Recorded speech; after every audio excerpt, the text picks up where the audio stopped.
नमस्कार साथियों, देखिए ग्रेड फर्स्ट और इसमें हम इतिहास विषय की बात करेंगे, सब्जेक्ट की बात करेंगे। पद बहुत कम आए हैं और सभी साथी कह रहे हैं कि पद बहुत कम है, बहुत कम है, और वाकई में कम है। मैं ये नहीं कह रहा कि आपको तो एक पोस्ट चाहिए, बहुत ज़्यादा है, लेकिन अब करें क्या बताओ। पद अगर 90 पद हैं, इतिहास में 90 पद हैं, तब क्या करें? और कोई ऑप्शन है? ग्रेड सेकंड में भी इतने ही आएंगे, ज़्यादा नहीं आएंगे। अभ्यर्थना गई है, कितने पदों पे आएगी। ग्रेड थर्ड में भी लास्ट में देख लेना, यही होना है। हो सकता है ये लोग कैलेंडर जारी कर दें, कुछ भी हो सकता है। आपको बिल्कुल क्लियर रहना है, आपको इस गलत फहमी में नहीं रहना है कि पता नहीं पद 9000 हो जाएंगे, 10,000 हो जाएंगे, ऐसी गलत फहमी में नहीं रहना है। मैं तो क्लियर सी साफ बात कर रहा हूँ साथियों। बहुत ज़्यादा संभावना है कि पद बढ़ जाए, लेकिन मान लो नहीं बढ़े, आपको तैयारी नहीं बढ़ने ये मानकर चलना है कि नहीं बढ़ेंगे। पद 90 है, अब क्या कर सकते हो? क्या आप तैयार हो? क्या आप तैयार हो लड़ने के लिए? तो आगे बढ़ो और पढ़ो। आप सब्जेक्ट की तैयारी कर रहे हैं साथियों। किसकी? सब्जेक्ट की। ध्यान रखना, जिसका सब्जेक्ट मजबूत है, जिसकी विषय में पकड़ है ना, वो बेरोजगार नहीं रह सकता। वो बेरोजगार रह ही नहीं सकता। कोई जरूरी नहीं है कि यहां आपका सिलेक्शन हो, कोई जरूरी नहीं है। आपकी महानता केवल ये ग्रेड फर्स्ट ही प्रदर्शित नहीं करेगी कि आप महान हैं, कोई जरूरी नहीं है। विषय से प्रेम है ना, विषय में पकड़ है तो कुछ भी कर जाओगे। पहली बात दिमाग में बैठा लो, 90 पद हैं, बढ़े नहीं बढ़े, अब आपको तैयारी करनी है या नहीं करनी। काफ़ी दिन हो गए और आप तैयारी के लिए निकल भी चुके हैं। मुझे पता है दीपावली के बाद में मैं काफ़ी लेट हो गया, लेकिन सब्जेक्ट में आपको क्या पढ़ना है, क्या नहीं पढ़ना, इसकी केवल बिल्कुल सिलेक्टेड सत्य बात। मेरा कोई इतना बड़ा चैनल तो है नहीं जो मेरे को किसी ने कह दिया कि मेरा प्रचार करो। इतना तो बड़ा मैं हूँ नहीं हूँ, आपको पता है छोटा सा चैनल है, इसमें मुझे कौन कहेगा। लेकिन मैं तो सत्य के साथ हूँ। आपकी जगह मैं हूँ अब इस समय, तो मैं क्या करूँ वो बात बताऊंगा। मैं आपको 3-4 पुस्तकें नहीं, 2 नहीं, केवल एक पुस्तक बताऊंगा जो मुझे अच्छी लगती है, जो सिलेक्शन भी दिला सकती है। केवल ये नहीं कि अच्छी लगती है, जो सिलेक्शन भी दिला सकती है, इतनी भी गारंटी है।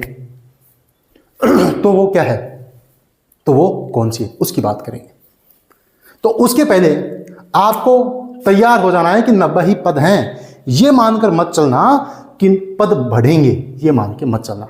संभावना है बढ़ेंगे, लेकिन आप मत मानो बढ़ेंगे। आप तो 90 ही मानो और ये मानकर ही तैयारी करो।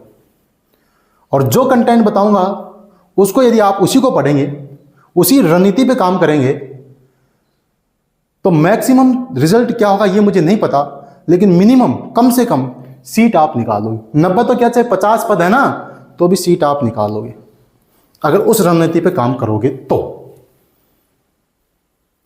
भैया विषय से प्रेम कर रहे हो, विषय पढ़ रहे हो, हैं, खूब ऑप्शन है, खूब ऑप्शन है इसमें, खूब ऑप्शन है इसमें, नहीं है तो खूब ऑप्शन है। विषय पर पकड़ है तो बस इससे प्रेम कर रहे हो ना यार, इतिहास के विद्यार्थी हो ना, जियो इसको, जियो। बाद में देखेंगे क्या होगा, बाद में देखना कि सिलेक्शन होता है कि नहीं है, तो बाद की बात है। इसको जियो, इसको जियो। वो लाइनें है ना कि राहें जहां तक जाएंगी राहगीर वहां तक जाएगा, तुम दरिया से क्या पूछ रहे हो, नीर कहां तक जाएगा। उठ खड़ा हो, खींच धनु की डोर और साध निशाना अपनी मंजिल का, बाकी बाद में देखा जाएगा, तीर कहां तक जाएगा, तीर कहां तक जाएगा। वो लाइनें इस समय बहुत सटीक बैठ रही है। मत सोचो पद हर भर्ती में अब इतने ही आने वाले हैं, और मान लो बढ़ भी गए तो क्या, आप तो सब्जेक्ट में डूबो, पढ़ो। लेकिन यहाँ पर पेपर फर्स्ट की जो अहमियत है बहुत ज़्यादा हो गई है, उसकी मैं बात करूँगा बाद में। आज केवल और केवल ग्रेड फर्स्ट के लिए, पेपर सेकंड हिस्ट्री के लिए क्या रणनीति होनी चाहिए, कौन सी बुक्स हमें पढ़नी चाहिए, इसकी हम बात करेंगे। बिल्कुल छोटा सा वीडियो है और ये आपके लिए बहुत ही उपयोगी होने वाला है साथियों, बेहद उपयोगी। अब देखो पेपर सेकंड में आपके प्राचीन भारत, मध्यकाल, आधुनिक विश्व और राजस्थान का इतिहास, ये पार्ट है अपने। इसमें केवल और केवल प्राचीन भारत की मैं बात करूं, प्राचीन भारत के लिए अब किताबें तो खूब हैं, मेरे पास 3 किताबें, पप्पू सिंह प्रजापति की है, सौरभ चौबे है और केसी श्रीवास्तव है। 3 किताब है मेरे पास, जिसमें से 2 मेरी पढ़ी हुई है। केसी श्रीवास्तव मैंने पढ़ी है, सौरभ चौबे मैंने पढ़ी है। पप्पू सिंह प्रजापति को मैंने नहीं पढ़ी है, उसके कुछ टॉपिक मैंने पढ़े हैं। लेकिन पप्पू सिंह प्रजापति की पुस्तक तो अपने आप में बाइबल है, बाइबल है, इतिहास की बाइबल कह रहा हूँ, अतिशयोक्ति मत समझना, बेहद खूब शानदार, कड़ी मेहनत की है उन्होंने, निसंदेह मेहनत की है उसमें। लेकिन अगर इन तीनों पुस्तकों में से मैं आपकी जगह हूं तो मैं केवल और केवल प्रेफर करूंगा सौरभ चौबे। जी हाँ साथियों, मैं सौरभ चौबे के साथ जाऊंगा। ये वो पुस्तक है जिसमें बहुत ज़्यादा मतलब इतनी कठिन भी नहीं है कि आप इसे पढ़ नहीं पाए, और इतनी कम भी नहीं है कि तथ्य कम हो। बेहद शानदार पुस्तक है, और केवल एक पुस्तक आपको पढ़नी चाहिए, सौरभ चौबे। इसी प्रकार मध्यकालीन भारत के लिए सौरभ चौबे बहुत छोटी सी पुस्तक है और बेहद शानदार पुस्तक है, फैक्ट खूब है सौरभ चौबे। आधुनिक भारत के लिए परीक्षावाणी, बौद्धिक प्रकाशन परीक्षावाणी न्यू एडिशन। आधुनिक भारत के लिए आपको केवल और केवल एक पुस्तक पढ़नी है, परीक्षावाणी न्यू एडिशन, बौद्धिक प्रकाशन। नया लेना है, बिल्कुल न्यू, उसमें कमियां बहुत कम है, आपको मैं बता दूं। वैसे तो आर्य जो गाइड है ना, उसमें जो आधुनिक भारत है वो भी खूब है, लेकिन पद कम है। तो आपको इस प्रकार से एक एक पार्ट की एक एक पुस्तक तो आपको पढ़नी ही चाहिए, और ऐसी पुस्तक पढ़नी चाहिए जो याद हो जाए, जिसको आराम से आप कर सकें। परीक्षावाणी पुस्तक क्या है? टॉपिक है, टॉपिक के बीच में ऑब्जेक्टिव प्रश्न है, प्रश्नों का पता लगता है कि ऐसे प्रश्न बन रहे हैं। ऑब्जेक्टिव फिर टॉपिक, ऑब्जेक्टिव ओपिक, मतलब टॉपिक ऑब्जेक्टिव, आपकी चीज़ें याद हो जाती है, बहुत अच्छा लगता है, मतलब बोर नहीं होते हैं आप पढ़ते समय परीक्षावाणी, और खूब फैक्ट है। अगली है विश्व इतिहास। विश्व इतिहास में तो आपको कोई सोचना ही नहीं है, आपको जाना है सदाबहार हमारे परम आदरणीय अरविंद भास्कर, इसी के साथ जाना है, इसको पढ़ना है। आपको मैं बताऊं, आप इस पुस्तक की जो डिस्क्रिप्टिव जो पुस्तक है उसको पढ़ें। रूस की क्रांति पढ़ी, फ्रांस की क्रांति पढ़ी, फिर इसी की ऑब्जेक्टिव आती है कलाम पब्लिकेशन अरविंद भास्कर, उसमें से प्रश्न निकालें। पुस्तक को पढ़ेंगे ना, बहुत मज़ा आएगा, सही बता रहा हूँ, बहुत मज़ा आएगा। मैंने भी शुरू में नोट्स पढ़े, लेकिन जब मैंने अरविंद भास्कर पुस्तक पढ़ी ना, बहुत अच्छा लगा। इसके बाद में राजस्थान के लिए कुछ नहीं सोचना है, नाथ। राजस्थान में कुछ नहीं सोचना है, नाथ।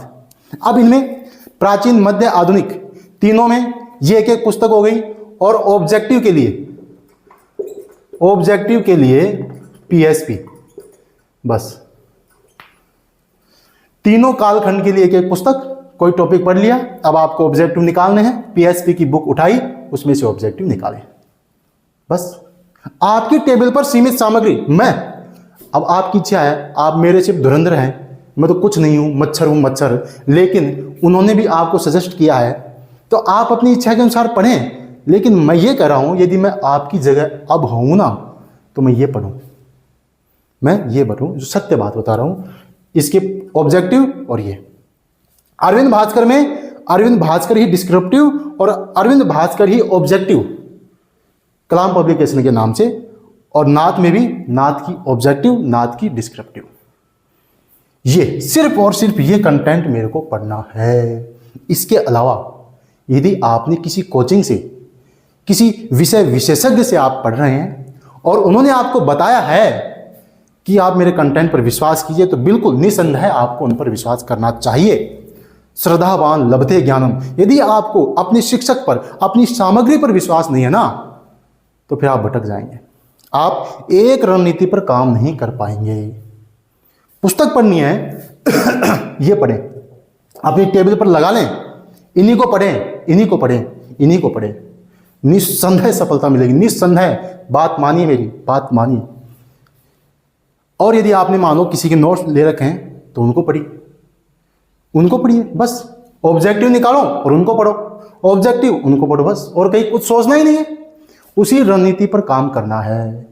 यदि एक ही रणनीति पर काम करोगे, अब बताओ, ये पुस्तक, इस पुस्तक को आप पढ़ देंगे, सब में एक एक पुस्तक पढ़ देंगे, कम है क्या? ये कंटेंट कम नहीं है। पुस्तक को याद कर, और पुस्तक को कैसे पढ़ना है? सौरभ चौबे आप मध्यकालीन भारत पढ़ रहे हैं, एक बार पढ़ दिया, 2 बार पढ़ दिया। अब उसको आपको कई क्या करते हैं, पुस्तक लिए और नोट्स बनाने लगे। अरे उसमें से नोट्स नहीं बनाने, क्या नोट्स बनाने हैं भाई? 3 कलर पेन रखो, हाइलाइटर रखा, एक बार पढ़ा, 2 बार पढ़ा, कुछ बिल्कुल भी उसमें टच नहीं करना है आपको।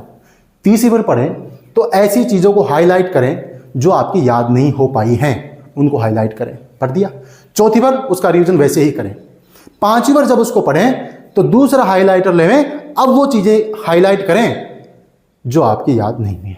इस प्रकार अब केवल हाईलाइट की चीज़ों को बार बार पढ़ें, पुस्तक याद हो जाएगी। क्या बात कर रहे हो आप? इस प्रकार से पढ़ना है। ऐसे नहीं है कि कॉपी ले ली, पुस्तक को छापने लगे। फिर क्या है, पुस्तक है ना, उसको क्यों छाप रहे हो? टॉपिक पढ़ लिया ना, अगर आपको याद करना है ना, टॉपिक पढ़ लिया, किताब को बंद कर दो, दिमाग में चिंतन करो। फ्रांस की क्रांति पढ़ी, फ्रांस की क्रांति में हाँ ये यहाँ से शुरुआत हुई, घटनाओं को क्रमबद्ध रूप से याद करो, बस। क्यों टाइम वेस्ट कर रहे हो? ऑब्जेक्टिव एग्जाम है, अभ्यास करो ऑब्जेक्टिव प्रश्नों, बस सीधी सी बात है। तो साथियों, ये मेरा मत है इसके संदर्भ में कि आपको क्या पढ़ना चाहिए, क्या नहीं पढ़ना चाहिए। बिल्कुल मैं क्लियर हूं इन चीज़ों के साथ, स्पष्ट रूप से आपको बता रहा हूं। यदि मैं आपकी जगह होता तो मैं ये पढ़ता। ये तो होगी अपनी पेपर सब्जेक्ट की बात। इसके अलावा पेपर फर्स्ट, जो फर्स्ट पेपर है, उसका रोल बड़ा ही इंपॉर्टेंट हो गया है। अब आर्ट्स का विद्यार्थी मैथ के 5 क्वेश्चन छोड़ देगा, 10 नंबर पिछड़ गया। अब और फिर साइंस के भी छोड़ेगा वो? ऐसे नहीं छोड़ना है, नहीं छोड़ना है, पढ़ना है। उसकी अपन अलग से रणनीति की बात करेंगे इसके तुरंत बाद। ग्रेड 2 के लिए और ग्रेड 1 में फर्स्ट पेपर के लिए मैं इस अपने यूट्यूब प्लेटफॉर्म पर काम करने वाला हूं। बेहद तन मन से, बिल्कुल जी जान से आपके साथ लग रहा हूं, जैसे तो मैं ही तैयारी कर रहा हूं। इस प्रकार से लगेंगे सामान्य चैनल पर। इस सामान्य चैनल पर हम असामान्य तैयारी करेंगे। ठीक है साथियों, ये था एक छोटा सा वीडियो। समय समय पर अब जल्दी अपन मिलते रहेंगे। बीच में थोड़ा लंबा ब्रेक रहा, अब जल्दी मिलेंगे और बेहद शानदार तैयारी करेंगे। ठीक है, इस पर बने रहने के लिए आपका बहुत बहुत धन्यवाद। ये आपका चैनल है, अपना चैनल है, और मिलते हैं एक नई वीडियो में और एक नए टॉपिक के साथ। तब तक के लिए जय हिंद, जय भारत।